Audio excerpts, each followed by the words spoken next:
Selamat siang Pak, selamat siang teman-teman sekalian.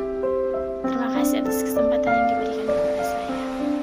Pada hari ini, saya mahasiswi atas nama Felicia Dorce Diuturu ingin memaparkan materi tentang pembuatan kecap ikan.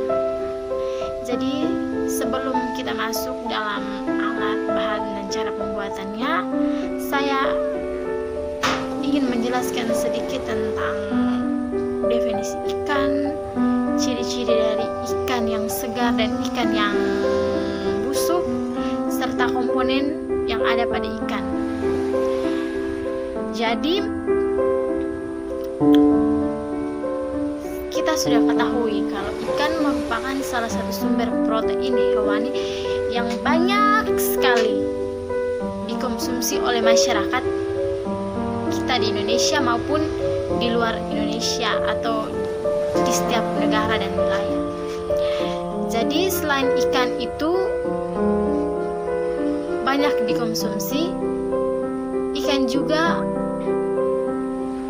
mempunyai harga jual yang cukup relatif murah, sehingga selain dia murah, kita juga mudah mendapatkannya. Seperti kita bisa membelinya di pasar, di minimarket, di pinggiran jalan, kadang juga dijual oleh para penjual-penjual kaki lima. Jadi di sini ikan sangat bermanfaat bagi kita dan sangat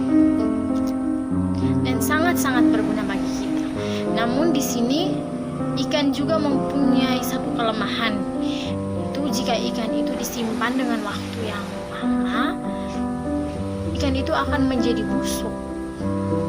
Jadi di sini saya akan menjelaskan sedikit kepada teman-teman dan semua orang kalau ikan itu mempunyai kadar air yang cukup tinggi sehingga menyebabkan ikan itu menjadi cepat busuk dan rusak.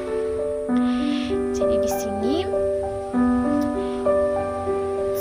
saya mempunyai solusi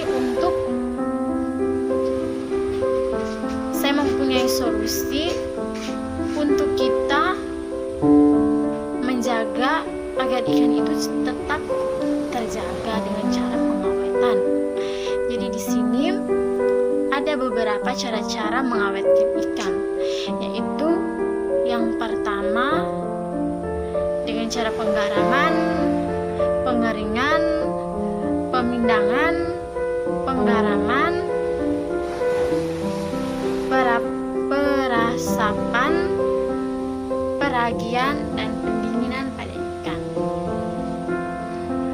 Jadi selain itu kita juga harus memperhatikan proses pengawetan yang kita lakukan kepada ikan. Jangan kita asal-asalan. Ya udah, ya jadi seperti kita kan mau mengeringkan ikan, kita mau mengawetkan ikan dengan cara pengeringan, tetapi kita asal-asal saja. Jadi di situ akan timbul bencana atau akan timbul seperti ikan itu bisa busuk atau ikan itu gatal. Jadi kita juga harus memperhatikan proses pengawetannya. Jadi hal-hal yang perlu diperhatikan itu kita harus menjaga kebersihan bahan dan alat yang digunakan untuk mengawetkan ikan. Yang kedua, kita menggunakan ikan yang masih segar serta garam yang bersih. Selain itu, kita juga harus memperhatikan kebersihan diri kita sendiri supaya kuman atau bakteri yang ada pada kita tidak berpindah kepada ikan atau bahan-bahan yang kita gunakan. Jadi, bakteri dan perubahan kimia pada ikan mati itu bisa menyebabkan pembusukan. Dan oleh karena itu, mutu pada ikan itu menjadi sangat tergantung pada mutu bahan mentahnya. Jadi di sini saya akan menjelaskan sedikit ciri-ciri dari ikan busuk dan ikan segar. Jadi di sini ciri-ciri dari ikan segar itu, yang pertama, mata ikan itu masih jernih dan menonjol. Yang kedua, daging ikannya tuh harus kenyal. Yang ketiga, ikan itu harus mempunyai sisik yang kuat dan mengkilat. Yang keempat, siripnya harus kuat. Yang kelima, warna keseluruhan termasuk kulitnya cemerlang. Yang keenam, ingsannya berwarna merah. Yang ketujuh, dinding perutnya harus kuat dan bau ikannya itu segar atau bau-bau darah seperti itu. Yang berikut, ciri ikan yang busuk. Jadi tadi saya sudah menjelaskan sedikit ciri-ciri ikan yang segar.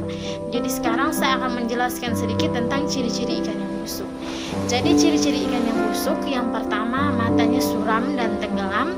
Yang kedua, sisiknya suram dan mudah terlepas. Yang ketiga, warna kulitnya suram dengan lendir yang tebal. Yang berikut, ingsannya berwarna kelabu dengan lendir yang tebal. Yang berikut, dinding perutnya lembek. Dan yang ketujuh, warna keseluruhannya itu suram dan berbau busuk. Selain ciri-ciri ikan di atas, saya juga akan menjelaskan sedikit tentang komponen yang ada di dalam ikan yang masih segar. Jadi komponen yang ada di dalam ikan yang masih segar itu, yang pertama kadar airnya. Kadar airnya itu mencakup 76%, proteinnya itu 17%, lemaknya 4,50%, mineral dan vitaminnya 2,54 sampai 4,50. Jadi dari pernyataan saya tadi, saya ingin menjelaskan kalau ikan itu mempunyai nilai protein dan kandungan lemaknya yang sangat tinggi dan kandungan lemaknya yang cukup rendah, sehingga ikan ini dapat memberikan manfaat kesehatan bagi tubuh manusia. Manfaat makan ikan bukan hanya di Indonesia saja, tetapi di negara luar juga ikan merupakan makanan utama dalam lauk sehari-hari. Jadi di sini pengolahan ikan dengan berbagai cara dan rasa menyebabkan orang mengkonsumsi ikan lebih banyak. Jadi di sini saya akan menjelaskan sedikit cara untuk mengolah ikan menjadi kecap ikan atau udang, yaitu kecap yang sering dikonsumsi oleh masyarakat kita yang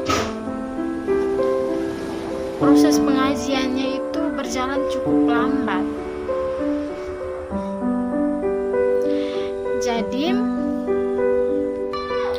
Jadi alat dan bahan yang perlu kita gunakan dalam mengolah ikan menjadi kecap ikan ini, yang pertama alatnya. Alatnya itu yang pertama kita membutuhkan bak, kayu atau semen yang berlubang di dasarnya. Ini fungsinya agar perasan dengan saringan untuk menyaring kecap yang dihasilkan. Yang kedua, kita membutuhkan pemberat, dan yang ketiga kita membutuhkan botol. Bahan yang kita perlukan, yang pertama ikan kecil atau ikan teri, bisa juga diganti dengan udang atau cumi-cumi. Yang kedua, garam secukupnya. Jadi cara pembuatannya itu, yang pertama, sebelum kita memperhatikan kebersihan pada ikan, kita juga memperhatikan kebersihan pada diri kita. Jadi di sini kita wajib mencuci tangan, kalau bisa menggunakan sarung tangan dan menggunakan masker.